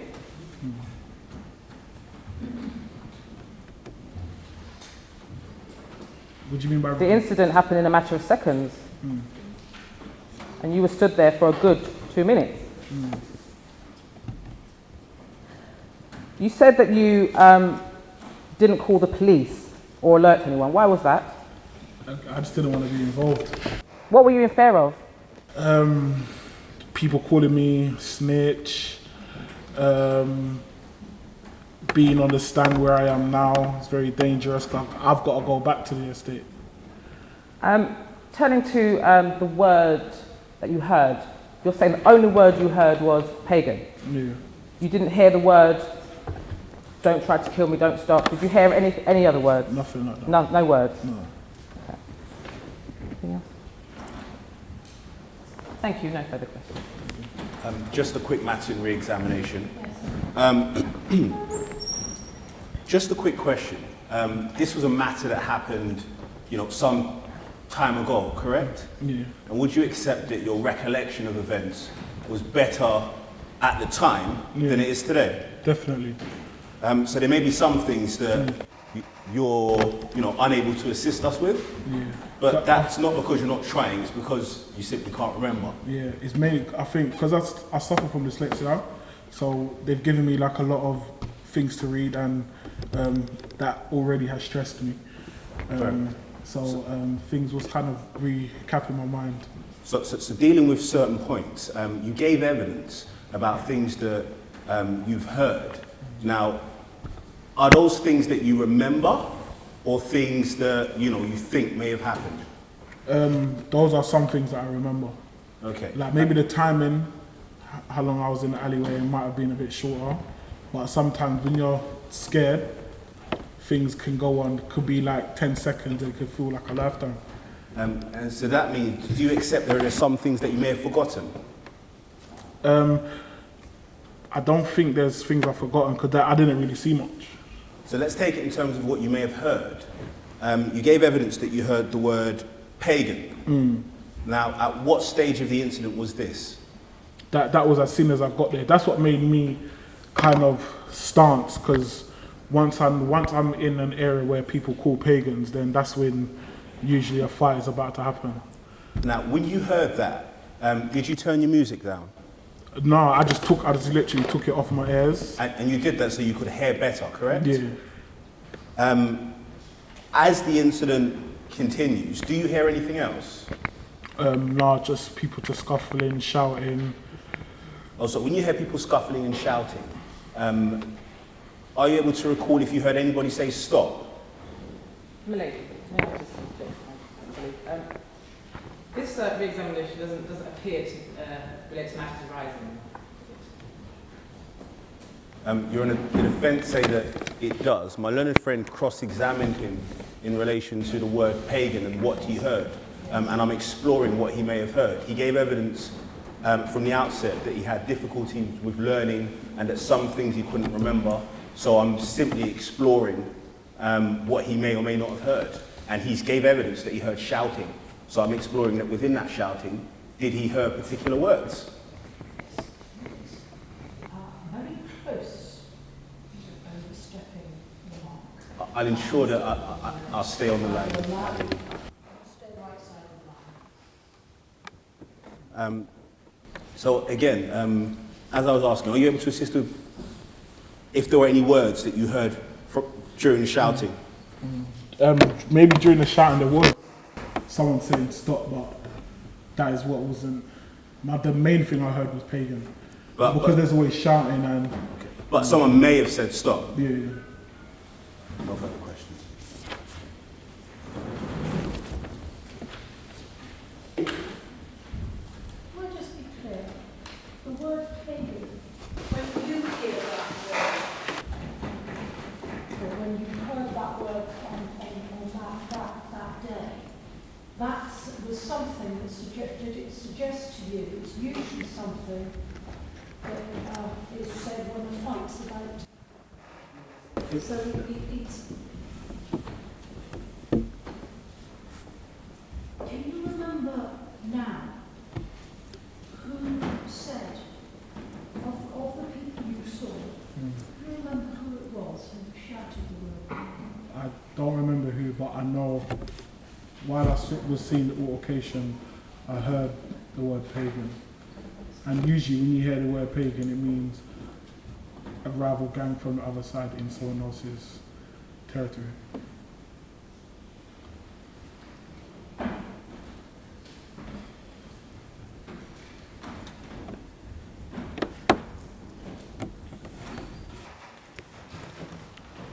That's the case for the defence. Yes, my lady, members of the jury. I know you've heard a lot of evidence today. I'm going to try to not put you to sleep. As you've heard, the Crown brings this case, and the Crown must prove the defendant's guilt so that you are sure. As you've heard, how do we do that? We do that by making you sure, and we do that by the evidence which you have heard in this case. Together, you've heard from both the defence and the prosecution witnesses, and together, they make it absolutely clear that guilt has been proved in this case. So, if you remember, what does the Crown have to prove? First, to prove murder, we have to show that the defendant is of sound mind and discretion. Well, that's not in dispute, is it? You've given evidence he's clearly of sound mind and discretion. Unlawfully kills any reasonable creature in being. Well, Kwame was very clearly a reasonable creature in being, and we heard from the pathologist that he was killed by stab wounds. And there must be intent to kill or grievous bodily harm, to seriously hurt someone. Those elements are not challenged by the defence. The issue is, was the murderer Mr. Eyewitness, Mr. Okusanya? The Crown says there was a plan together, a joint plan, joint enterprise, to go equipped with knives to Moreland's estate. All of the errors in this case, all of them, they point towards guilt. Now, it is agreed between everybody that Garfield Stewart of the TN1 gang was stabbed 28 times. Mr. Okusanya, the Crown says, went to visit him, and despite what Mr. Eyewitness said, that he chanced upon X. They left together, didn't they? Mr. Okusanya has tried to distance himself from both the incidents by avoiding in his statement that what he knew what happened to Mr. Stewart, and saying that he was at Stockwell Sands. Now, is it coincidence that, as Mr. Okusanya says, that he's wearing the same clothes as man 2 in your Exhibit A, or was he there as man X? The Crown says it's absolutely clear he is. And he's given very little detail in his statements about who he was with, what he was doing. Mr. Eyewitness hasn't even named Mr. Okusanya, and the Crown say that this Mr. X fell away completely in his evidence. He couldn't even tell us who X was. He couldn't even tell us whether X was his co-defendant when he's been with him in this court case. He is lying to you, members of the jury. He's trying to pull the wool over your eyes, as is Mr. Okusanya. What we have here is a still of 2 men running from the scene and then running straight after from the scene. And we see the clothing here. It also matches the description of the clothing that Mr. Eyewitness and Mr. Okusanya were wearing as described by the cab driver. Is this the case that they left the cab running for 4 minutes? 4 minutes to go and see some girls? Would you really travel 10 minutes each way, spend a bunch of money, even if you thought you had no game with any girls? You really think they're only going to deal with you for 4 minutes? Why waste the time and money unless there was something more there? Clearly they intended to be there for a short amount of time. It doesn't take very long to stab someone, does it? It's obvious. And they didn't get knives from Mr. Eyewitness's kitchen, did they? As he said in evidence, perhaps he didn't mean this way, he said it could get him in trouble, taking those knives from the kitchen, because they could be traced back to his kitchen, couldn't they? So he got someone else to go and buy the knives for him so it wouldn't be traced back to him. The question I put to him that he couldn't quite answer is, why would you need knives to go and see a bunch of girls? In getting knives and going straight from there to Moreland's estate, he either knew violence was going to be used or was aware that it might be used. And is it a real coincidence that as soon as they get there, men start running away? Mr. Eyewitness said he was just running after some kids, that that's what they do in their area, that they were running from him for some unknown reason, but we know the reason, don't they? The person who actually ran away properly, Angelita Davis, ran away, got over the wall, and he didn't die. The person that didn't run away fast enough, unfortunately, was Mr. Kwame. He couldn't get away. Now, we heard from Mr. Olanume. He doesn't describe a fun game of chasing strangers in the alley, does he, on the estate? What he says is these two were confronting a third boy. We heard as well the word pagan, a gang term for someone from a gang from another area. It's clear what's happened here, isn't it, members of the jury? Mr. Eyewitness says Mr. X attacked Kwame, and Mr. Eyewitness wanted to stop him, but he was too scared for his life, he said. But 4 minutes later, both of them get back in a cab together. He's thinking about girls, he says. Does that make sense? Is that what a normal person would do after, as he said, seeing something he's never seen in his entire life? Someone gets stabbed to death 28 times, gruesomely in front of him. You're here to use your common sense. Does that make sense to you, members of the jury? Far from being shocked, as Mr. Eyewitness states, we've heard from the cab driver, who drove him back to Stockwell. He said nothing out of the ordinary, no anxiety, no stress, no nothing. And who does Mr. Eyewitness call? Mr. Stewart, the same person from the gang who was stabbed that morning. Short call, as we've heard from the cab driver, enough to say the deed is done. The man is dead. Kwame's gone. He denies this, but Mr. Eyewitness has given no explanation to you as to who was using his phone, how his phone was made to call Mr. Stewart. He's hiding behind a story of girls and later feeling too scared when there is no evidence from any of the witnesses in this case of any elements of his story. There is too much evidence in this case against Mr. Eyewitness, protest of innocence, for him to be believable in the slightest. You saw him up on the witness stand. That was a man lying to you. He was too ready, even before I asked him, to say there was a plan to go there, or there wasn't a plan to go there. Although we do not have to prove that Mr. Eyewitness actually dealt the fatal blow, the fatal stab, the guilt is there through joint enterprise. He cannot get around the fact that there were not just one, but two knives dropped at the scene. Yes, one had the blood, but they were both dropped as both were part of this confrontation. So what we have here is Mr. Eyewitness meeting up with Mr. Okesana, going straight from his hostel to getting tooled up in Camberwell, and going straight from there to Moorlands Estate, where just a few minutes later, Mr. Kwame was killed. He was chasing boys, and he called Mr. Stewart straight afterwards. It is unavoidable. Yes, the Crown has to prove all of the elements of guilt in this case, but all of the evidence points towards the defendant's guilt. I invite you to find him guilty of the offence. Members of the jury, prosecution, when they were addressing you, and during the course of this trial, made reference to the fact that Mr. Eyewitness was running, and why would he run? Now, it's unfortunate that in close proximity to this incident, in Stockwell, another man decided to run, and it cost him his life because the wrong interpretation was attached to him running, and that was John Charles de Menez. So be very careful about what you attach to the importance of people running, whether it's for a gain. People run for different reasons. The defense say in this case that it has no relevance. The prosecution is struggling.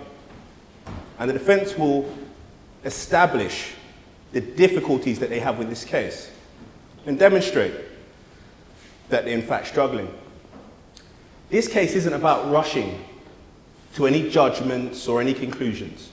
It may be difficult for any of you not to have an opinion about knife crime, knife violence, but you're to do your job devoid of any emotion, any sympathy. You're to return a verdict based on the facts and the evidence which you've heard. Not supposition made by the prosecution, which had no evidential foundation.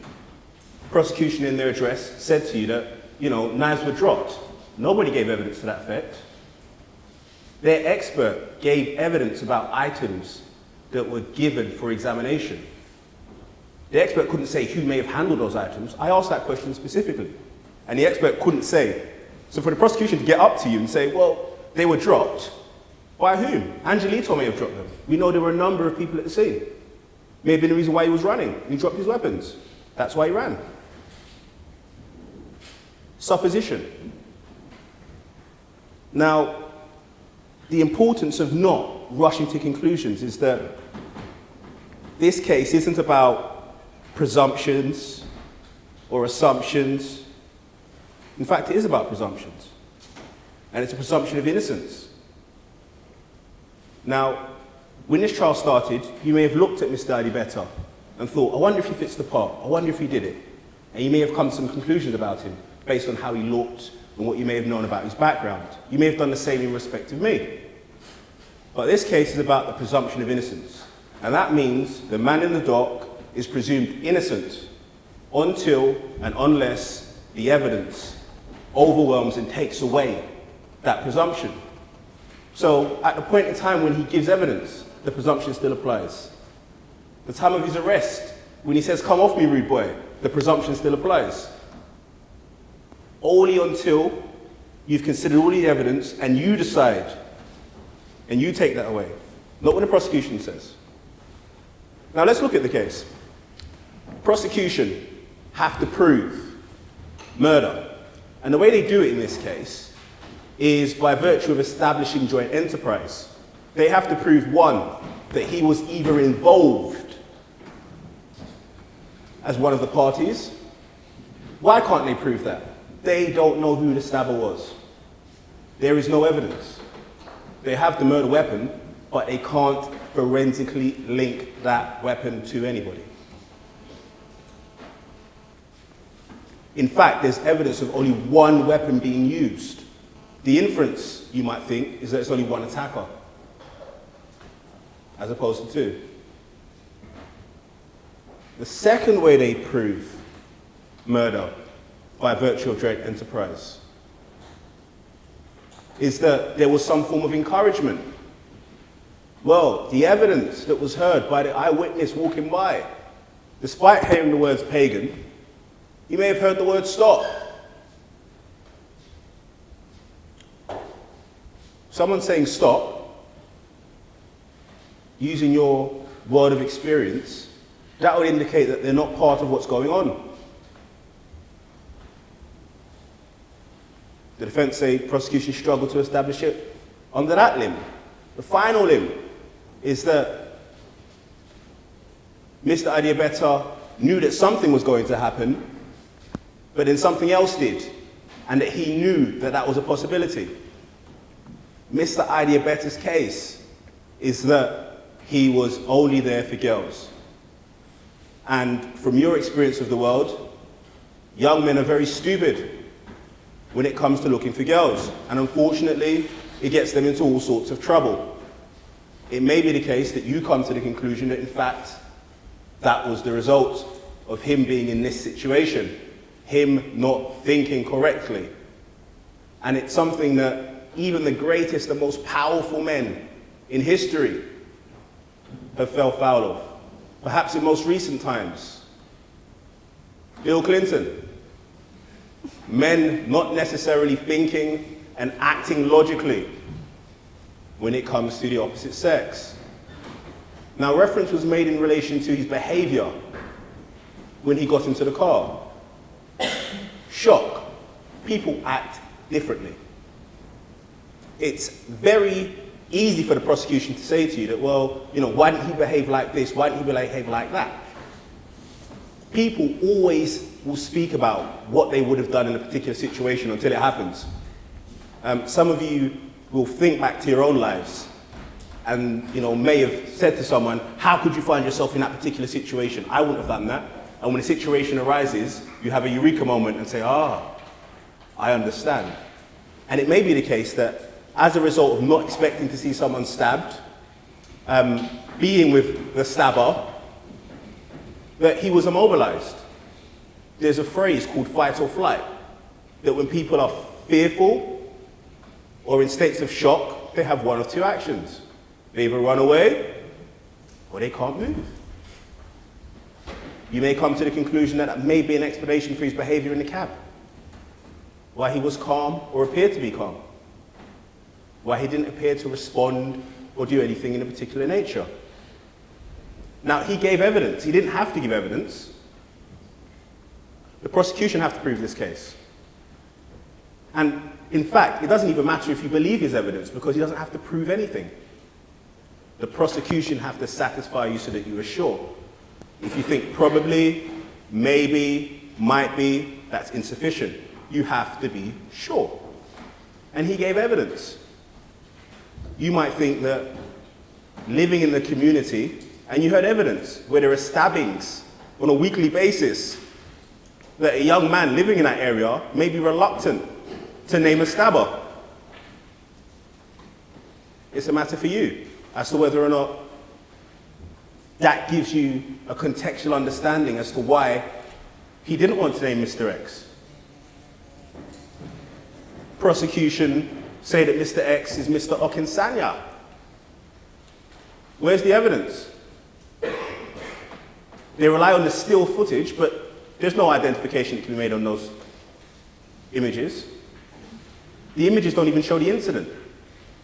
There are no eyewitnesses. Nobody sees what happens. How can you be sure? Even the witness that was called, that saw part of the incident, doesn't see any weapons. Prosecution's case is, well, Mr. Adiabeta must have seen a weapon, must have known, but you had an independent witness, the defense say, who didn't see a weapon. Heard the word pagan, but also heard the word stop. Mr. Adiabeta gave evidence that he believes he said that word. He gave evidence that he said the word in his head, but then when cross-examined robustly, said that, well, he may have said it out loud, he's not too sure, it's all a bit confusing. He said he's never experienced anything like that. You might come to the conclusion that that may be the reason why he struggled to give an account. The defense say that the prosecution have not proven their case, and that they cannot say who did it, and that they're clutching at straws. And that in fact, the objective evidence supports what Mr. Eyewitness says, because he says it was man X. The evidence supports that one person was the stabber. The evidence supports that one person said stop, or may have said stop, and maybe even may is enough. And it's on that basis that you're invited to return a not guilty verdict. Thank you.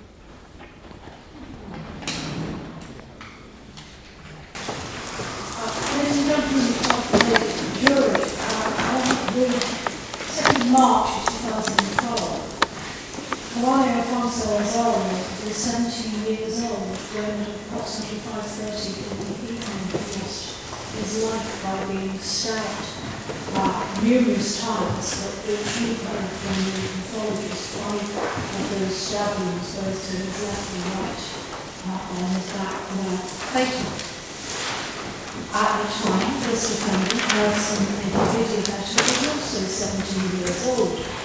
And there is no dispute that he was in the vicinity where this untimely death occurred. Before I deal with the matter of rules that in this case, can I just say one or two things to you? First of all, this. It is always understandable and a perfectly normal human reaction for somebody to feel sympathy towards the deceased family and relatives in a situation such as this. But it's very important that when you retire to consider your verdict, that you look at all of the evidence in this case, objectively, analytically, and dispassionately. That is not to be cold, it is to be fair to both sides. Of course, these are understandable human reactions, and sympathy is one such reaction. But for the purposes of your verdict, you must approach your task as jurors in the way that I have suggested, that is, objectively and analytically and dispassionately. You will have also appreciated by now that you and I have very different roles in the trial process, because you are the judges of the facts in this case. I am the judge of the law. And what that means is that when you decide the evidence, in this case, it is you and you alone who do so, no one else. You decide which evidence you accept and which you reject. But you decide this case only on the basis of the evidence that you have heard in this courtroom and nothing else. Please do not speculate about any matters that you have not heard about. They do not help you and they're not evidence at all. Stick to the evidence that you have heard in this courtroom in order to make your decision. As far as the law is concerned, as I've said, that's my responsibility, and I must give you directions as to the law which applies in this case. When I do so, you must accept those directions and apply them to the evidence as you decided to be. And so far as that is concerned, the first direction, the most fundamental direction of law, is that the prosecution must prove that the defendant is guilty. Nelson Idiabata does not have to prove his innocence, because in a criminal trial, the burden of proving guilt rests on the prosecution throughout. And the prosecution succeeds in proving that a person is guilty by making you sure of it, and nothing less than that will do. If, after considering all of the evidence, you are sure that the defendant is guilty of the charge of murder, then you must return a verdict of guilty. If you are not sure, then you must return a verdict of not guilty. Now, in this case, the charge of murder, a person is guilty of murder if they are lawfully killing another person, and at the time they do so, they're either intend to kill or they intend to cause them grievous bodily harm. And grievous bodily harm, ladies and gentlemen, simply means serious, really serious bodily harm. In this case, you know that Kwame was stabbed 14 times, but as I said, there were 5 of those wounds which were, according to the pathologist, the fatal ones. The prosecution case is that either this defendant was the one who had the 12-inch knife, which was the weapon which caused at least the evidence or that he was involved in a joint enterprise to kill Lammie. Ladies and gentlemen, you've heard a lot of evidence about gangs in this case. It's a matter for you to decide whether or not there was a background of gang culture here, and whether or not this was a revenge attack on Kwame, effectively because he was in the wrong place at the wrong time and mistakenly thought to be a member of a rival group. That would be for you to consider when you return to determine your verdict. If you are not sure that it was this defendant who held the knife, then you have to consider the alternative.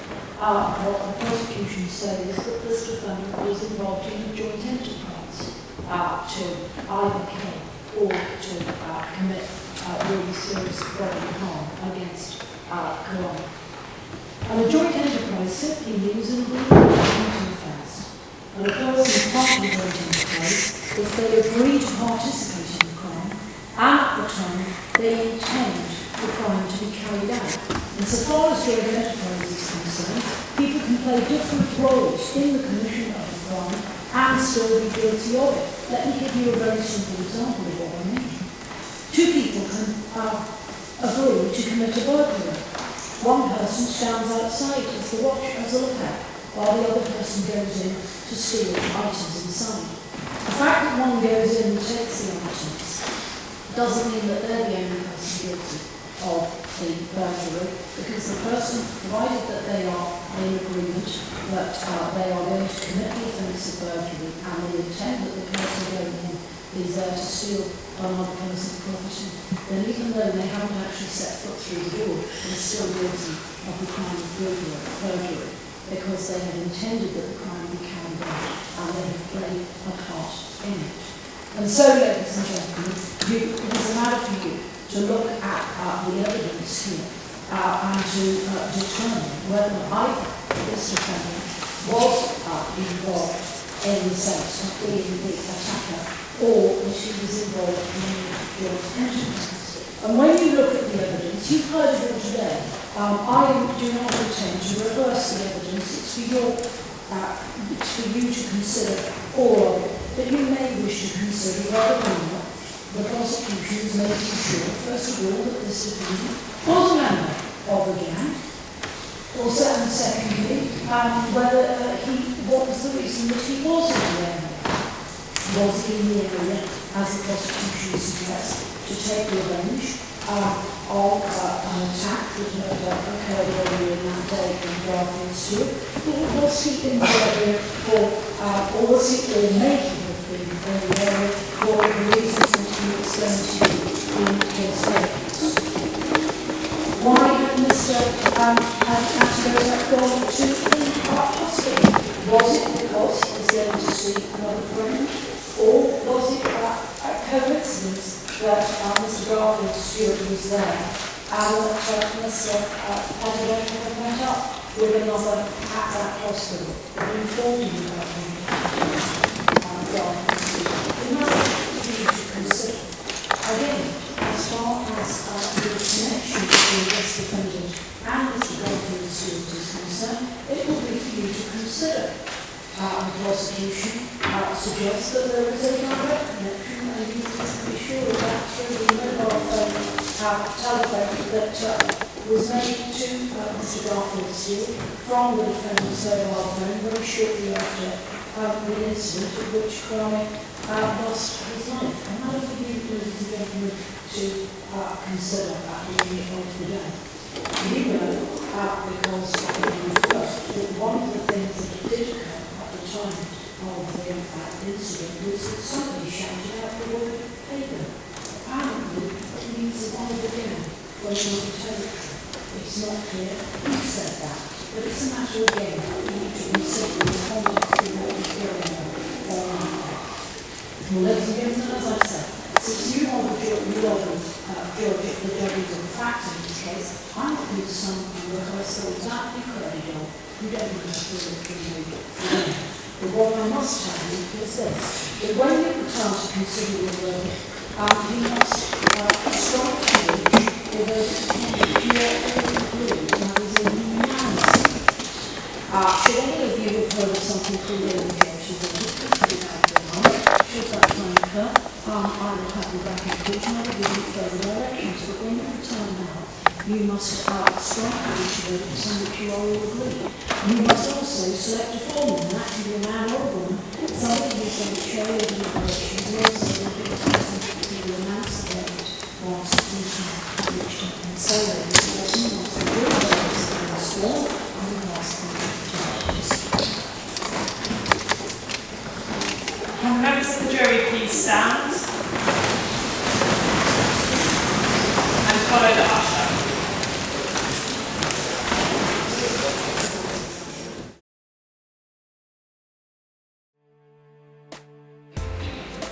Who's going to be the person who says guilty, they find the defendant guilty or not guilty?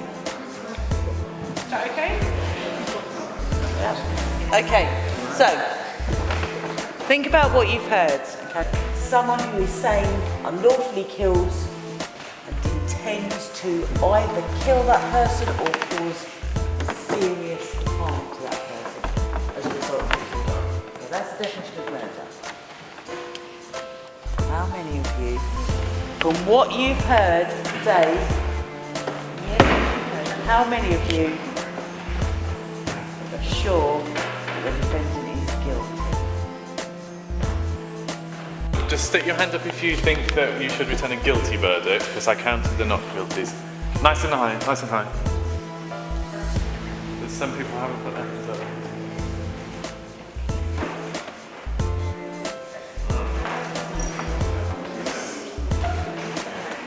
Majority verdict today, you have found him not guilty of murder. Foreman of the jury, that's you, not guilty. So when you're asked, only when you're asked to say, and you won't ever be asked to say why you come to that.